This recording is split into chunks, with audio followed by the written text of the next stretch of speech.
guys, hope you're having an awesome day. I was just in my car earlier driving, and I was listening to a podcast which was all about failure and I guess how we perceive failure to affect us and I guess how we let it affect us. So I thought I would record a little video about my opinion on failure. And I think that failure can come in different forms. It could be like a personal failure, so maybe you set a goal and you didn't achieve it. It could be a business failure, so maybe you've started a business and it hasn't gone the way that you wanted to, or you've started a project and it hasn't gone the way you wanted it to. It could be like a failure of a relationship, or it could be you said something wrong in a friendship and you're like, oh man, I really failed at that. So I wanted to talk maybe about the different types, and I think the first one, which sometimes can be a bit of a hard pill to swallow, or I guess like an awkward situation, is when you are chatting with a friend and you say something that just kind of popped into your head and it didn't come out the way you wanted it to, and you're just like, oh man, why did I just say that? So I mean, everybody does it. There's definitely times where I am chatting with friends and I say something that I haven't really thought about. I'm not 100% present in the conversation, and I just say something, and it might be immediately in the moment, or it could be later on where I think over it, or I might be telling Julian about that conversation and then he's like, oh, that was a bit weird. Like, why would you say that? And then I think about it and I'm like, oh man, I really need to apologize to that person. So I think a lot of the time when that happens, we tend to not say anything because it's awkward, and you just hope that that person understands where you're coming from and that you wouldn't mean anything bad by it. But I definitely have started to get in the habit of, if I say something and I know that I've said something and it hasn't come out the way that I wanted it to, or hasn't come out the way that I thought about it in my head, immediately I'll be like, oh, that's not what I meant by that. Like, and then I will try and like explain it further.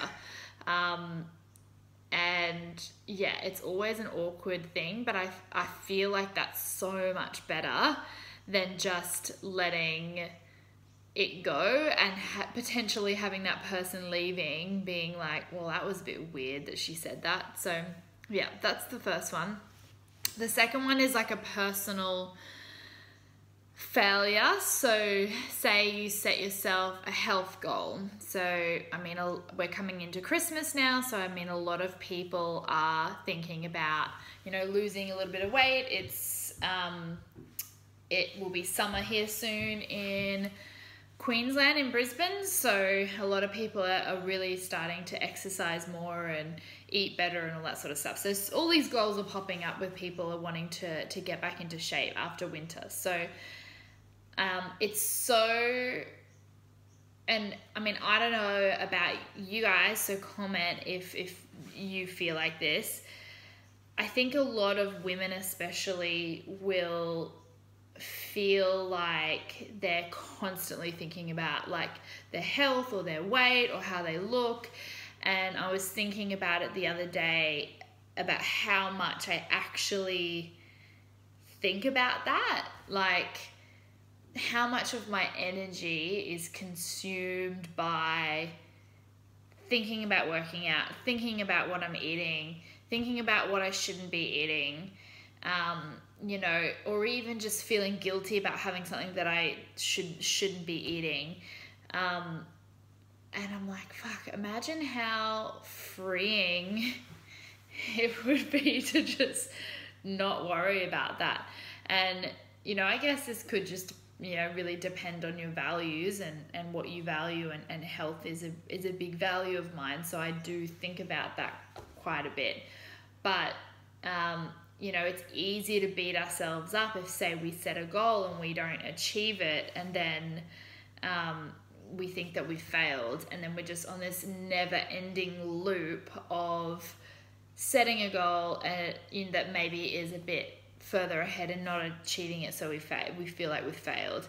Then setting another goal, you get inspired by something, you set a goal, you're really motivated in the beginning, and then you kind of, that motivation dwindles off, and then you feel like you failed because you haven't achieved it.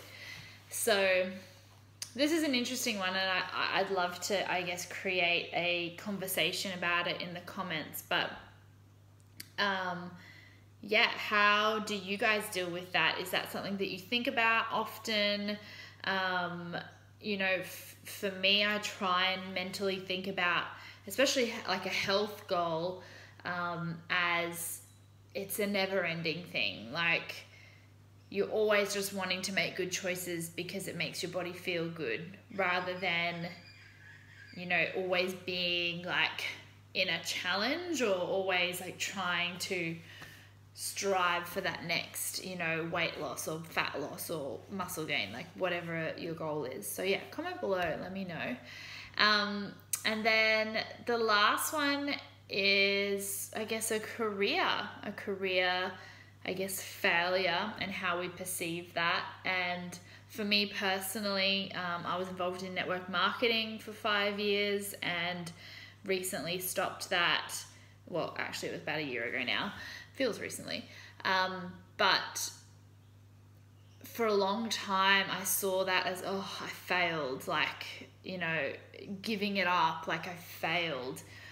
But it's taught me so much, and I feel like anytime we feel like we've failed, it's really just a lesson, and I do really try and look for the lessons in things rather than seeing that as a failure, because I think if we get used to failing, we're never really going to achieve anything. So yeah, I just kind of had these thoughts going on in my head, so I thought I would make a video. But comment below on, I guess, how you see failure and how you move forward. I'd love to, start a conversation. I hope you guys are having an awesome day, and chat to you soon. Bye.